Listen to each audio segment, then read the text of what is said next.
درود شریف پڑھ لیں۔ اللهم صل على محمد وعلى آل محمد كما صليت على إبراهيم وعلى آل إبراهيم إنك حميد مجيد۔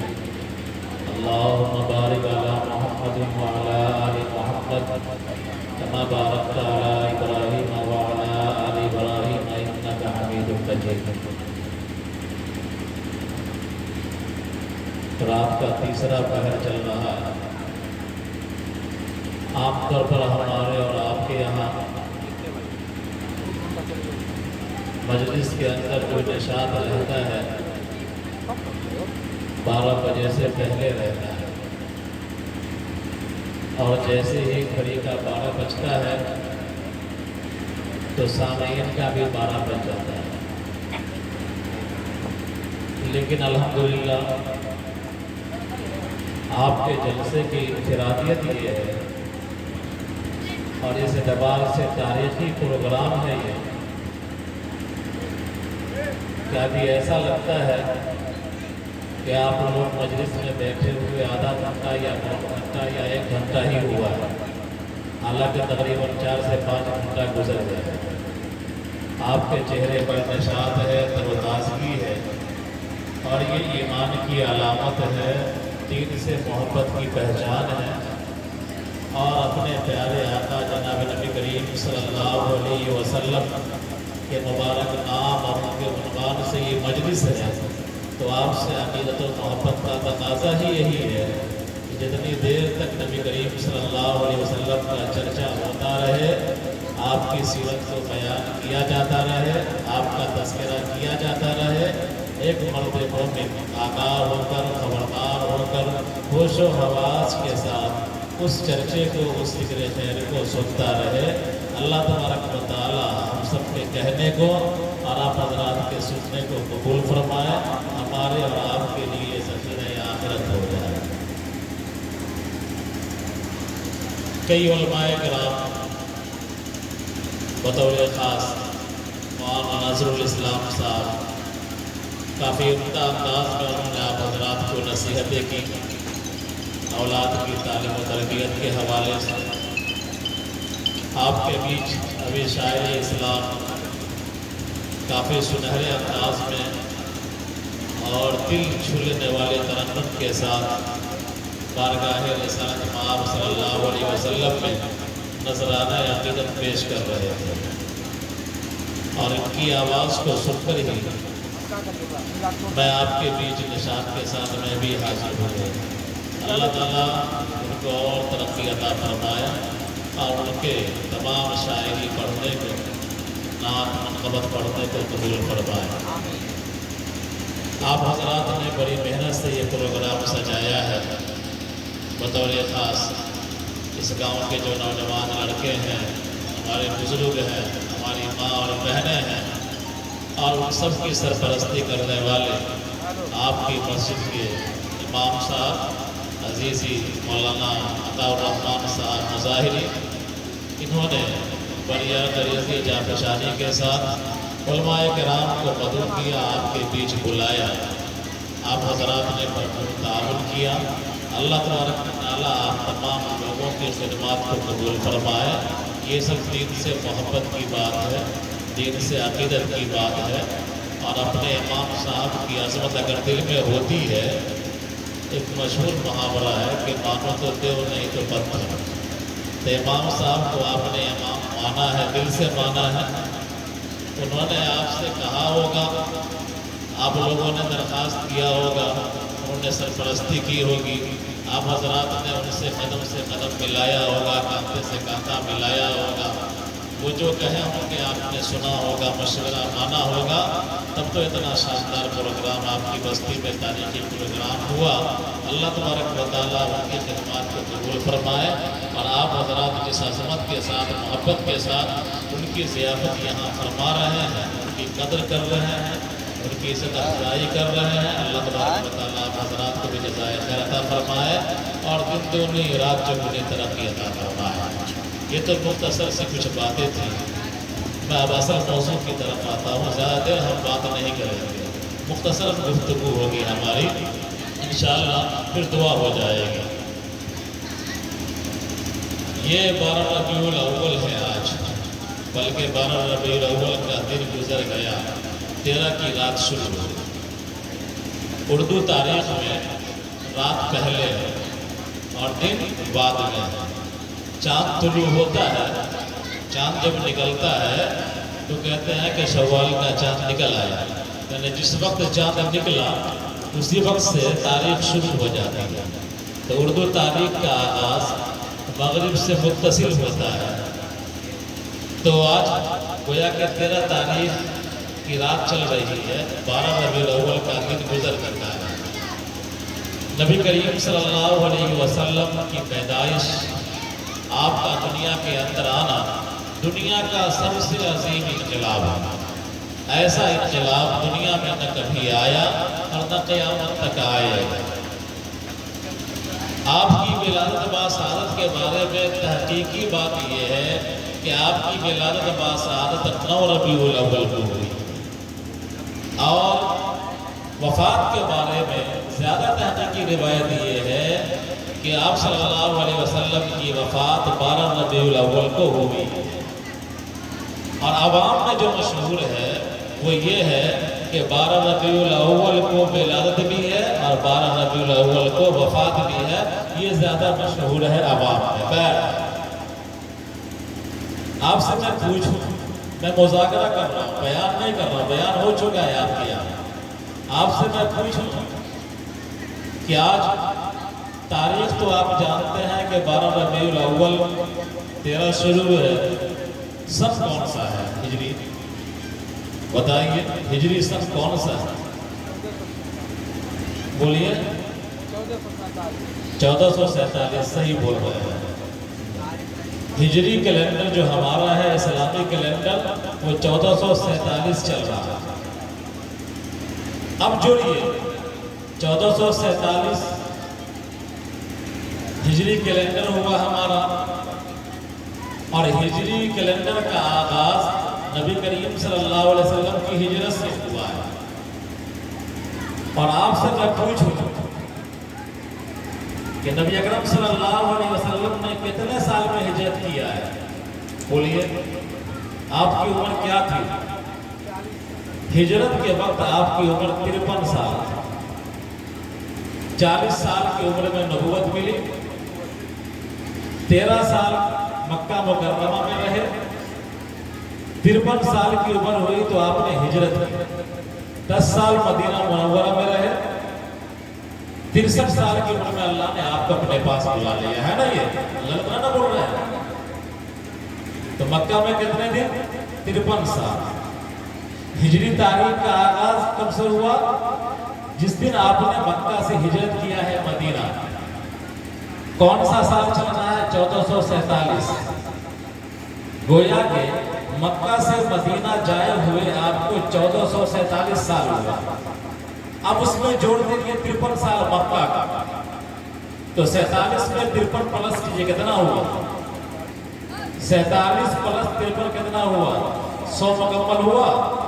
گویا کہ یہ جو 12 ربیع الاول کا دن گزرا ہے، ہجری تاریخ کے اعتبار سے نبی کریم صلی اللہ علیہ وسلم کی ولادت کو 1500 سال مکمل ہوا۔ 15ویں سنچری۔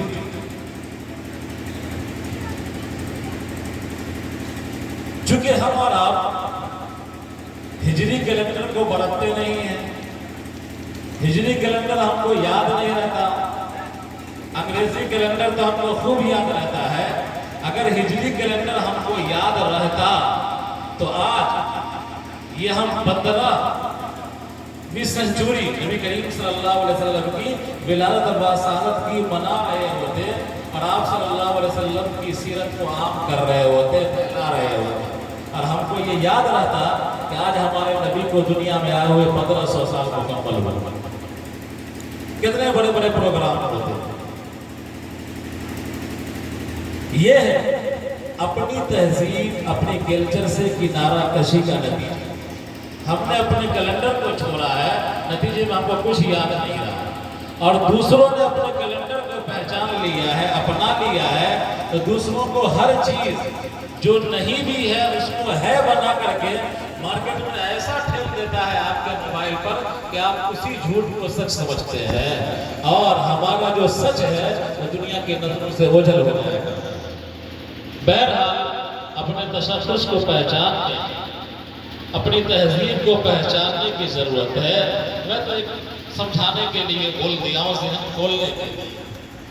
اصل موضوع ہے ہمارا نبی کریم صلی اللہ علیہ وسلم کی سیرت کی کچھ جھلک کو آپ کے سامنے بیان کرنا۔ اب بطور خاص آج کی دنیا میں جبکہ مذہب اسلام کو بدنام کیا جا رہا ہے، طرح طرح سے نبی کریم صلی اللہ علیہ وسلم کی سیرت پر حملے کیے جا رہے ہیں، ہماری تاریخ کو مسخ کرنے کی کوشش کی جا رہی ہے۔ اس لیے ضرورت ہے کہ آج کے دور میں پیغمبر صلی اللہ علیہ وسلم کی انسانیت نوازی کو، آپ کی رحم دلی کو، آپ کے اوصاف حمیدہ کو دنیا کے سامنے بیان کیا جائے، دنیا کے سامنے اعلان کہا جائے، دنیا کو ماننے پر مجبور کیا جائے، دنیا کے سامنے میں اپنی تحقیقات کو، اپنے علم کو اس طرح پھیلا دیا جائے کہ دنیا جہاں دیکھے وہ ہمارا ہی علم دیکھے۔ اللہ تبارک و تعالیٰ نے پیارے آقا صلی اللہ علیہ وسلم کے بارے میں فرمایا وَمَا أَرْسَلْنَاكَ إِلَّا رَحْمَةً لِلْعَالَمِينَ۔ صرف اسی ایک چیز کو لیجیے کہ اس آیت کے اندر اللہ تعالیٰ نے فرمایا کہ اے میرے محبوب صلی اللہ علیہ وسلم، ہم نے آپ کو پوری کائنات کے لیے رحمت بنا کر کے بھیجا ہے۔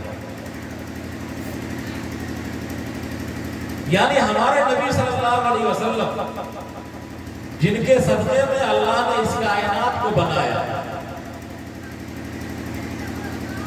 آپ کو اللہ تبارک و تعالیٰ نے صرف انسانوں کے لیے نہیں بلکہ پوری کائنات کے لیے رحمت بنا کر کے بھیجا، اور آپ کے امت کا ادنا سے ادنا فرد جو کلمہ طیبہ لا الہ الا اللہ محمد رسول اللہ پڑھتا ہے وہ بھی پوری کائنات کے لیے رحمت ہے۔ وجہ اس کی یہ ہے کہ آپ نے حدیث سنا ہوگا کہ جب تک اس دنیا میں کلمہ طیبہ لا الہ الا اللہ پڑھنے والا ایک فرد بھی رہے گا قیامت نہیں آئے گی۔ تو ہمارے نبی پوری کائنات کے لیے رحمت ہے، اور ہم اس نبی کے ماننے والے ہیں، تو ہمارا ادنا سے ادنا درجے کا ایمان والا بھی پوری دنیا کے لیے رحمت ہے۔ کہ جب تک ادنا درجے کا ایمان والا دنیا کے اندر موجود ہے، جو صرف کلمہ طیبہ لا الہ الا اللہ محمد رسول اللہ پڑھتا ہے، یہ کائنات باقی ہے، یہ کائنات باقی رہے گی۔ اور جس دن ادنا درجے کا ایمان والا بھی دنیا سے چلا جائے گا، نبی کا نام لیوا نہیں ہوگا دنیا کے اندر، اللہ تعالیٰ اس کائنات کو زیر و زبر کر دے گا، توڑ دے گا۔ تو بتائیے امت کا ادنا فرد بھی کائنات کے لیے رحمت ہے یا نہیں ہے؟ آپ صلی اللہ علیہ وسلم انسانوں کے لیے عالمین کا لفظ اللہ نے استعمال کیا ہے۔ عالمین کا مطلب تمام کائنات، پوری کائنات کو چھوڑ دیجیے، آپ کو جو چیزیں نظر آتی ہیں جن کو آپ جانتے ہیں انہی کو دیکھیں۔ آپ جانتے ہیں انسانوں کو، آپ جانتے ہیں جناتوں کو، اگرچہ دیکھے نہیں ہوں گے لیکن کسی پر سوار ہوا ہوگا اس کی حرکت آپ دیکھے ہوں۔ تو آپ جانتے ہیں انسانوں کو، آپ جانتے ہیں جناتوں کو، آپ جانتے ہیں حیوانات کو، آپ جانتے ہیں پرندوں کو، آپ جانتے ہیں نباتات کو، پیڑ پودوں کو، اور آپ جانتے ہیں جمادات کو، پہاڑ پتھر وغیرہ کو آپ جانتے ہیں۔ کائنات کے اندر موٹی موٹی مخلوقات یہی ہیں۔ آپ صلی اللہ علیہ وسلم انسانوں کے لیے بھی رحمت، جناتوں کے لیے بھی رحمت، حیوانوں کے لیے بھی رحمت، پرندوں کے لیے بھی رحمت، آپ صلی اللہ علیہ وسلم درختوں نباتاتوں کے لیے بھی رحمت، اور آپ صلی اللہ علیہ وسلم جمادات کے لیے بھی رحمت۔ آپ کی ولایت باسخت ہو چکی ہے۔ حضرت عبداللہ جو آپ کے والد ماجد ہیں، آپ کی ولادت سے پہلے دنیا سے جا چکے ہیں۔ دادا آپ کی پرورش فرما رہے ہیں، ان کا انتقال ہو گیا ہے۔ خواجہ ابو طالب جو آپ کے چچا ہیں وہ آپ کی پرورش فرما رہے ہیں۔ آپ بہت چھوٹے ہیں، بچے ہیں، ننھے ہیں۔ مکہ میں قحط پڑ گیا، اتنا سنگین قحط تھا، اتنا سنگین قحط کہ کہ جانور مر رہے ہیں، انسان بھوک سے تڑپنے لگے۔ لوگ آئے خواجہ ابو طالب کے پاس کہ آپ قریش کے سردار ہیں، مکہ کے آپ سردار ہیں، خانہ کعبہ کے آپ مجاور ہیں، آپ کوئی ترکیب کیجئے، آپ کچھ کیجئے۔ کنکال مر چکا ہے، قحط سالی ہو چکی ہے، لوگ بھوکے مر رہے ہیں، بارش نہیں ہو رہی ہے آسمان سے۔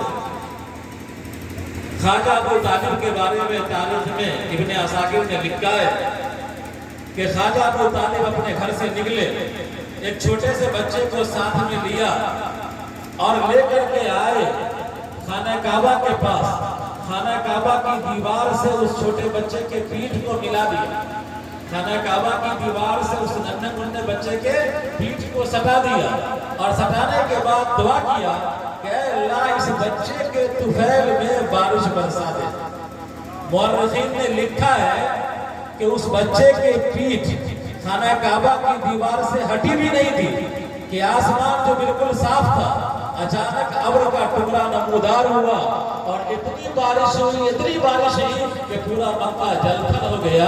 اور آپ جانتے ہیں کہ وہ ننھا منھا بچہ جس کے پیٹھ کو خانہ کعبہ کی دیوار سے سٹا کر کے ان کے چچا خواجہ ابو طالب نے، جو ابھی نبوت کا اعلان نہیں ہوا جس کے لیے، لیکن اللہ تبارک و تعالیٰ اس کے ذریعے سے اس کی رحمت کو عام کر رہا ہے، اس کے فیضان کو عام کر رہا ہے اور دنیا کو دکھلا رہا ہے کہ یہ بچہ جو ابو طالب لے کر کے آئے ہیں یہی آخر نبی جناب نبی کریم صلی اللہ علیہ وسلم ہے۔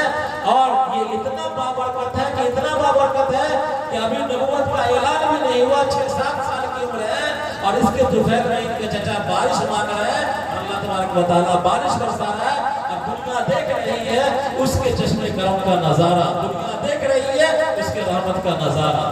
دنیا نے آپ کے باعث رحمت ہونے کا پہلا عمومی مشاہدہ، کرامات بہت ہوئے، معجزات بہت ہوئے، اس کو اپنی جگہ چھوڑیے، لیکن عام لوگوں نے آپ کے رحمت عالم ہونے کا جو مظاہرہ دیکھا وہ یہی واقعہ تھا، پہلا واقعہ۔ نبوت مل گئی آپ صلی اللہ علیہ وسلم کو، آپ نے اعلان کر دیا نبوت کا، لوگوں نے مخالفت کیا، مکہ والے دشمنی پر اتارو ہو گئے۔ آپ کا سگا چچا جو ابو لہب تھا، جس نے آپ کی ولادت کی خوشی میں اپنی لونڈی کو آزاد کر دیا تھا، اپنی باندی کو آزاد کر دیا تھا خوشی میں، لیکن جب آپ نے سب کو بلایا اور دین کی دعوت دی اور کہہ دیا ایھا الناس قولوا لا الہ الا اللہ تفلحون، کہ اے لوگوں تم لا الہ الا اللہ کہہ دو کامیاب ہو جاؤ گے، تو سب سے پہلے آپ کی طرف پتھر اٹھا کر پھینکنے والا شخص کون تھا؟ یہ ابو لہب تھا۔ آپ کو جتنی ایذا پہنچی، آپ مکہ سے طائف تشریف لے گئے، واقعہ مشہور ہے، پڑھے لکھے لوگ سمجھتے ہیں۔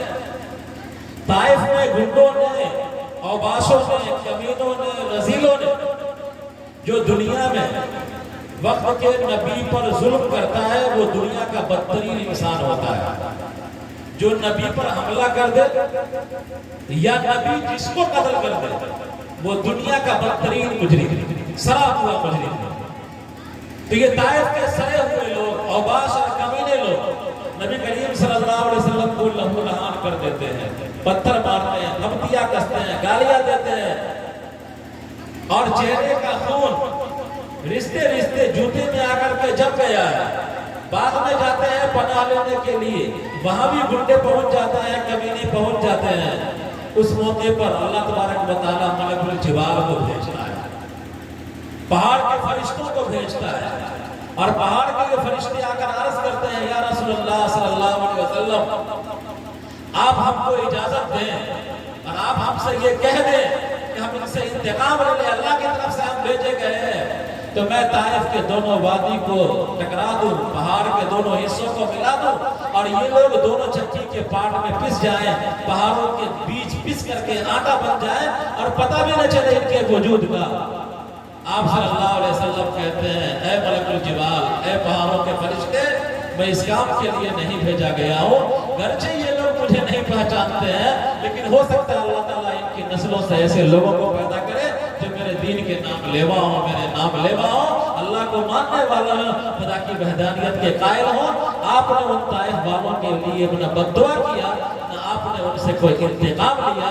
یہ ہے نبی کریم صلی اللہ علیہ وسلم کی رحمت کا مظاہرہ۔ ایک شخص تھا جس کا نام تھا عمرو بن سہیل۔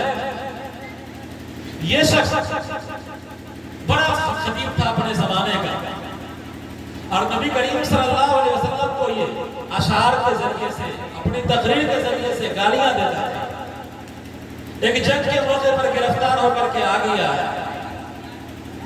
حضرت عمر رضی اللہ تعالیٰ عنہ کہہ رہے ہیں یا رسول اللہ صلی اللہ علیہ وسلم، یہ گستاخ نبی ہے، یہ گستاخ رسول ہے، یہ آپ کے شان میں گالیاں دیتا ہے، آپ پر پھپتیاں کستا ہے، اپنی زبان کا ناجائز استعمال کرتا ہے، آپ کے رسالت کی توہین کرتا ہے، خدائے بزرگ کی توہین کرتا ہے۔ یہ اس کے اگلے دانت توڑوا دیے جائیں، اکھڑوا دیے جائیں، تاکہ آئندہ کبھی بھی آپ کو مغلظات نہ بن سکے۔ سنتے ہیں نبی کریم صلی اللہ علیہ وسلم نے اپنے رفیق حضرت عمر رضی اللہ تعالیٰ عنہ کی اس درخواست کو ٹالتے ہوئے کیا کہا آپ صلی اللہ علیہ وسلم نے کہ اے عمر سن لو، اگر میں نے اس کے آقا کو بگاڑ دیے تو اللہ میرے آقا کو کہیں بگاڑ نہ دے، اس لیے میں اس کو معاف کرتا ہوں۔ آپ نے اس دشمن کو جو آپ کا نام لے کر کے گالیاں دیتا تھا اور برسر مجمع گالیاں دیتا تھا، جب قابو میں آیا، گرفت میں آیا، تو آپ نے اس کو معاف کر دیا، کوئی انتقام نہ لیا۔ یہ ہے نبی کریم صلی اللہ علیہ وسلم کی رحمت کا مظاہرہ۔ جنگ بدر کا واقعہ آپ نے سنا ہے، 70 قیدی ہیں سامنے، صحابہ کرام پیروی کر رہے ہیں۔ اس زمانے کا دستور ہے کہ جو بھی جنگی قیدی ہو، جو بھی بادشاہ کسی دوسری فوج پر فتح پاتا تھا، تو دستور یہ تھا اس زمانے کا، اور صرف عرب کا ہی نہیں پوری دنیا کا دستور تھا کہ جو بھی جنگی قیدی ہو ان کو قتل کر دیا جائے، ان کو زندہ نہ چھوڑا جائے۔ سامنے 70 قیدی ہیں، قاتلین لوگ ہیں، لڑنے والے لوگ ہیں۔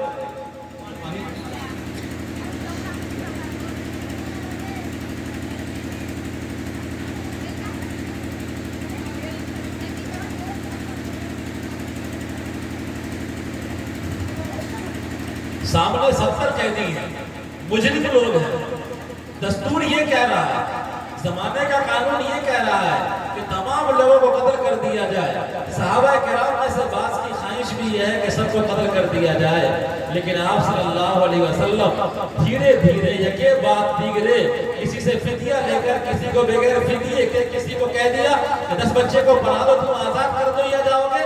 تمام قیدیوں کو آپ صلی اللہ علیہ وسلم نے آزاد کر دیا۔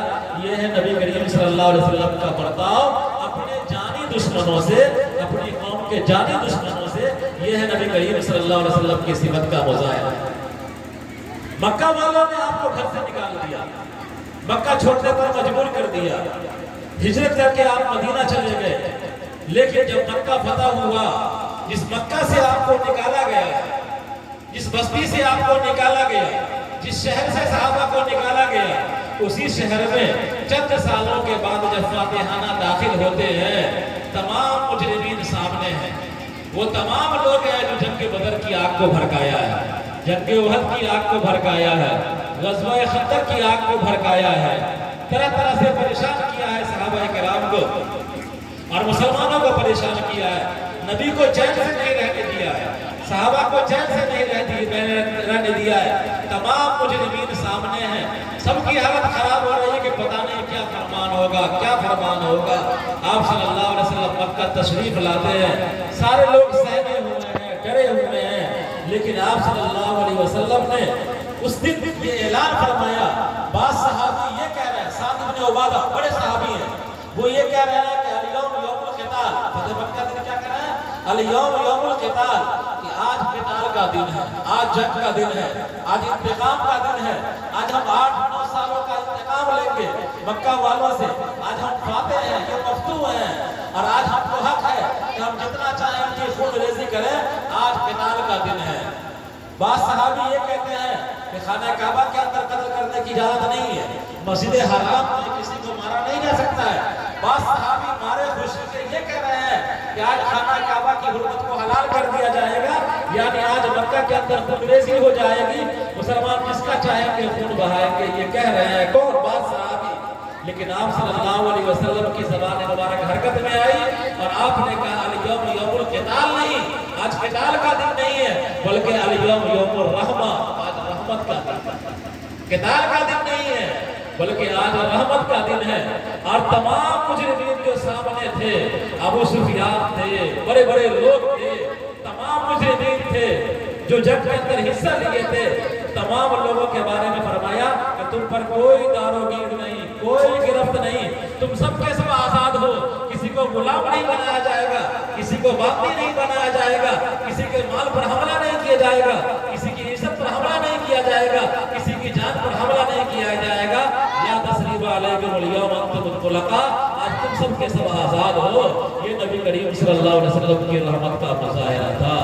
گویا کہ آپ صلی اللہ علیہ وسلم پورے انسانیت کے لیے رحمت بنا کر کے بھیجے گئے، اور آپ نے اپنی رحمت کا نمونہ دنیا کے اندر دکھلایا۔ ہم کو تعریف پڑھنا چاہیے، میں مختصراً کر رہا ہوں، باتیں کر رہا ہوں، اور ان تعریفوں کو عام کرنا چاہیے، برادران وطن کو بتلانا چاہیے کہ دشمنوں کے ساتھ نبی کریم صلی اللہ علیہ وسلم کا رویہ کیسا تھا، گالی دینے والوں کے ساتھ رویہ کیسا تھا، تکلیف پہنچانے والوں کے ساتھ رویہ کیسا تھا، لہو لہان کرنے والوں کے ساتھ رویہ کیسا تھا، گھٹنوں کے ساتھ رویہ کیسا تھا، موالیوں کے ساتھ رویہ کیسا تھا۔ یہ تعلیمات عام کرنا چاہیے اور ان تعلیمات کو اپنی زندگی کے اندر بھی اتارنا چاہیے۔ آج ہمارا اور آپ کا حال یہ ہے کہ تھوڑی سی بات ہو جاتی ہے معاشرے اور سماج میں اور ہم آسمان سر پر اٹھا لیتے ہیں، اور کہاں گیا بڑا، کہاں گیا چھوٹا، کہاں گیا غریب، کہاں گیا امیر، کسی کی عزت کو ہم خاطر میں نہیں لاتے ہیں، بلکہ ہم آسمان سر پر اٹھا کر کے ہم یہ چاہتے ہیں کہ ہم جیسا کوئی نہیں، کوئی ہم کو چھو نہ کر سکے، کوئی ہماری طرف انگلی نہ اٹھا سکے، کوئی ہمارے سامنے زور سے بات نہ کر سکے۔ اگر کہ کسی کی زبان ہل جاتی ہے اور ہمارے شان پر آنچ آنے لگتا ہے تو ہم ان کے گھروں پر حملہ کر دیتے ہیں، اور کون سی ایسی حرکتیں کرتے ہیں، اپنے آپ کو بھی شرم آتی ہے اور معاشرہ اور سماج بھی شرم آتا ہے، اور جس مذہب کے آپ ماننے والے ہیں اس مذہب کو بھی شرم آتی ہے آپ جیسے مسلمانوں پر۔ ضرورت ہے ان تعلیمات کو اپنائیے، ان تعلیمات کو آپ کیجیے۔ اب آئیے جناتوں کی طرف۔ نبی کریم صلی اللہ علیہ وسلم جناتوں کے لیے بھی رحمت تھے۔ آپ سے پہلے جتنے انبیاء آئے وہ باضابطہ جناتوں کے نبی بنا کر کے نہیں بھیجے گئے تھے، لیکن آپ صلی اللہ علیہ وسلم باضابطہ جناتوں کے نبی بنا کر کے بھیجے گئے۔ سورہ جن قرآن کے اندر موجود ہے، جس میں جناتوں کے ایمان لانے کا ذکر موجود ہے۔